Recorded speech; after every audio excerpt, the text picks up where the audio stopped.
Fala pessoal, no vídeo de hoje eu vou falar um pouco sobre esse cara aqui, esse notebook. É um Asus VivoBook 16X. Eu quero falar da minha experiência com ele depois de um ano usando esse notebook. É a primeira vez na vida que eu comprei um notebook e como eu não encontrei nenhum vídeo desse no YouTube, eu tô vindo aqui gravar para dar as minhas impressões para vocês. Vamos começar com qualidade de construção. Eu vi muitas reclamações do pessoal a respeito da qualidade da carcaça dele. Bom, isso não foi um problema para mim, já que eu optei sempre por usar ele nesse suporte.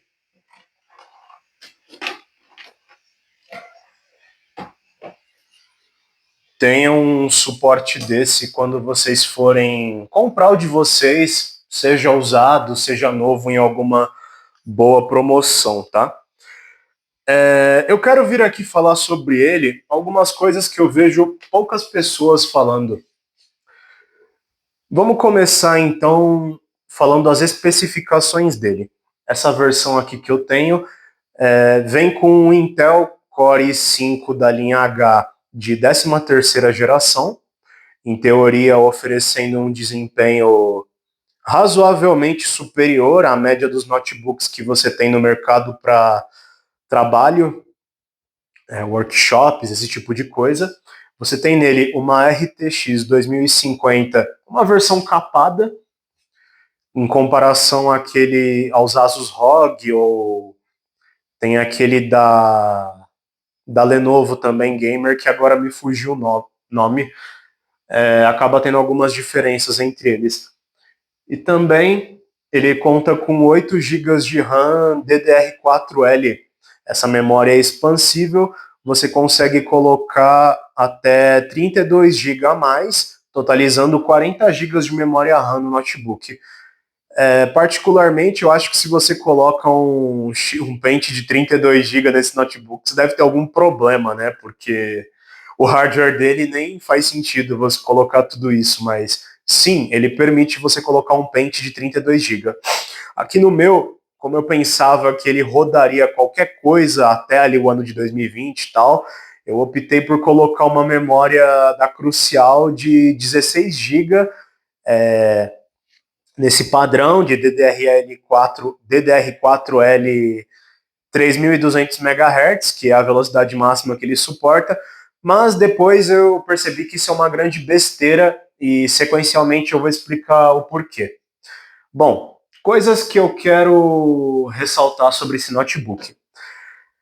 A arquitetura interna dele, o tipo de Windows que ele vem, eu não sei se é por conta do Windows que vem, eu não sei o que é, porque tem uma versão dele que vinha com Linux para baratear um pouco o preço. Acho que era coisa de uns R$ 400, assim, mais barato. Acabou que eu preferi pegar essa opção com Windows, né? Mas uma coisa bem interessante que eu reparei nas configurações dele é que eu não sei se isso é um problema do Windows ou desse computador, ele tem muitos problemas de travamentos. E quando eu digo travamentos, eu digo também do sistema, tipo, esse computador tem um SSD, era para abrir tudo muito rápido e muitas coisas demoram nele, especialmente quando ele fica igual ele está agora, ocioso. Ele vai levar, às vezes, um minuto só para desbloquear a tela para eu conseguir simplesmente colocar a senha. Não foi o caso agora, mas acontece. Ou então, por exemplo, eu abri aqui a biblioteca de trabalho dele. Às vezes isso vai demorar bastante. Eu desabilitei o touch, agora que eu lembrei aqui. Então esse computador ele tem um certo problema operacional nele, tanto no seu funcionamento, quanto nas coisas que ele permite você fazer. Porque uma coisa que eu achei absurda, esse notebook, ele permite, em tese, que você coloque memórias RAM nele de 3.200 MHz. Só que a velocidade que a memória RAM de 8 GB desse computador roda é de 1.666 MHz. Então, assim, você pode até colocar uma memória mais rápida. Faz sentido? Não faz. É um pouco esquisito isso. Vamos falar um pouco agora do desempenho dele, que eu acho que é o ponto mais crítico, assim. O nicho desse computador, quando eles fazem o marketing dele, eles dizem que é para trabalho e jogos, ou seja, ele não é um computador só para trabalho, nem um computador só para jogos. E esse foi o meu maior aprendizado com esse produto, porque se você quer fazer alguma coisa, tenha uma coisa para aquela finalidade. E o que eu quero dizer com isso? Tratando-se de trabalho, a bateria dele fora da tomada é uma bosta. Isso aqui dura 30 minutos fora da tomada. Inclusive, uma indicação que eu tenho para vocês.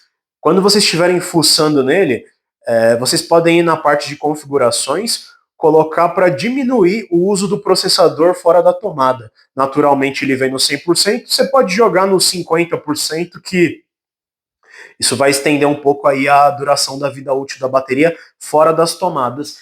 E, sinceramente, talvez isso funcione até com ele na tomada, não cheguei a testar, mas fato é que a vida útil dele é curta fora das tomadas. Falando agora sobre o desempenho dele, tanto na tomada e tal, eu comprei esse computador na esperança de que ele fosse rodar qualquer jogo lançado ali, mais ou menos até o ano de 2020, sabe? Nessa época não estava tão em evidência assim a questão do Ray Tracing e tal, e hoje em dia isso é uma moda absurda, né? Bom, mais uma decepção. Tem alguns jogos que eu posso citar de cabeça, como por exemplo o Battlefield 1 e o Need for Speed de 2020. Esse computador, aliás, eu acho que o Need for Speed é de 2016, eu não lembro agora, porque teve tipo um reboot, remake. Esse computador tem um problema muito grande, eu não sei se é com o jogo multiplayer, se é com o aquecimento dele, inclusive eu já vou chegar nesse assunto, que o que acontece? Esse computador ele não roda muita coisa que era para ele rodar, e eu não sei bem o motivo, já que ele só tem uma ventoinha que sai dessa parte aqui, né? Então ele esquenta muito. E justamente por isso que eu uso esse elevadorzinho, né? Que é para ele ficar numa posição para poder refrigerar um pouco melhor. Mas a verdade, pessoal, é que isso não adianta de nada. E o que eu acho que vocês podem fazer para melhorar isso, quem for comprar, é entrar no programa do MyAsus, tem para baixar, e aí você consegue aumentar a velocidade da ventoinha desse computador. Então, o meu aqui ele fica parecendo um Robocop, parecendo um disco voador que vai sair por aí. Além disso, talvez uma troca de pasta térmica. Tá nos meus objetivos fazer isso, mas eu particularmente não sei se isso resolveria 100% do problema. E em relação às memórias, é aquilo. Não tem por que comprar uma memória de 3.200 MHz. Se eu não me engano, o nome é XMP, que você mexe na BIOS, você não consegue mexer. Esse computador não te dá a opção de mexer no XMP da BIOS. O que é uma bosta bem grande, mas eu acredito que eles já fizeram isso pensando nesse problema de superaquecimento. Eu cheguei a fazer uma medição, esse computador bateu 100 graus em determinado momento. Então, é complicado, para dizer o mínimo. O que mais que eu posso dizer sobre ele? Uso do processador, memória. Eu coloquei um chip de 16 GB, só reiterando. 3.200 MHz, não tinha necessidade, já que a memória que vem nesse computador não alcança essa quantidade. Particularmente, se você quer pegar para jogar, eu acho que a quantidade de 500 GB é muito pouco hoje. Ele vem com SSD de 500 GB, é muito pouco essa quantidade. Mira em algum produto que tenha 1 tera já de fábrica, porque para você comprar um chip M2 de 1 tera hoje com essas merda de A, tá caro pra caralho, né? Placa de vídeo dele. A placa de vídeo dele funciona relativamente ok. Ela poderia ter uma amperagem, uma frequência de uso maior, mas é decente, não fede nem cheira. Se você tiver a opção de pegar um notebook com uma 3050, eu acho que é mais interessante para quem for pegar. No mais, ele tem poucas portas USB, seja USB-C, seja USB normal. Ele poderia ter uma porta a mais, ou USB-C ou USB-A, né, ou USB-B, sei lá qual que é o termo certo. Além disso, esse computador tem um sistema de resfriamento que é uma bosta, já falei isso. O Windows dele não funciona direito. Coisas que eu penso também. Talvez a versão Linux seja menos cagada em questão de coisas que você pode fazer no sistema. Por exemplo, eu estou falando dessa forma, mas uma coisa simples que eu tentei fazer e que nesse computador não tem como, ao menos não até o momento, a não ser que eles atualizem o Windows ou lancem uma atualização da BIOS, o que eu acho difícil, porque é um computador já um pouco antigo, eles precisam de fato mexer nessa parada de você poder criar um perfil de salvamento. Tipo, coloquei algum vírus no meu computador, eu tenho como voltar no perfil do jeito que estava o computador um dia antes. Simplesmente você não consegue fazer isso nesse PC porque ele fala que essa opção não está disponível. Uma merda assim, aí vai ter os códigos aviadados da Microsoft, né? O pessoal reclama muito da dobra desse monitor. Particularmente, eu não tive problema com isso, até porque eu não gosto de usar esse notebook fora do suporte, mas isso sou eu mesmo, eu gosto de usar ele mais para trabalho e eu evito ficar me deslocando muito com ele, mas eu já vi uma galera reclamando que depois de um ano com ele, essa dobrinha aqui na lateral começou a dar BO. Então, se você for comprar o produto, cuidado com isso também. No mais, pessoal, a bateria dele não é boa também, tá? A bateria dele fica de fato devendo. O que mais que a gente pode dizer a respeito dele? Ele fica devendo no desempenho para jogos. Para trabalho ele funciona razoavelmente bem, mas indo direto ao ponto, eu acho que se você tem dinheiro sobrando e quer comprar ou um notebook para trabalho ou um notebook gamer, se você quer as duas coisas, mira direto no ROG da Asus ou mira naquela linha gamer da Lenovo, ou então você já pula para aquelas marcas aviadadas americanas que vai dar bom também, tá? Mas aí já é bem mais caro.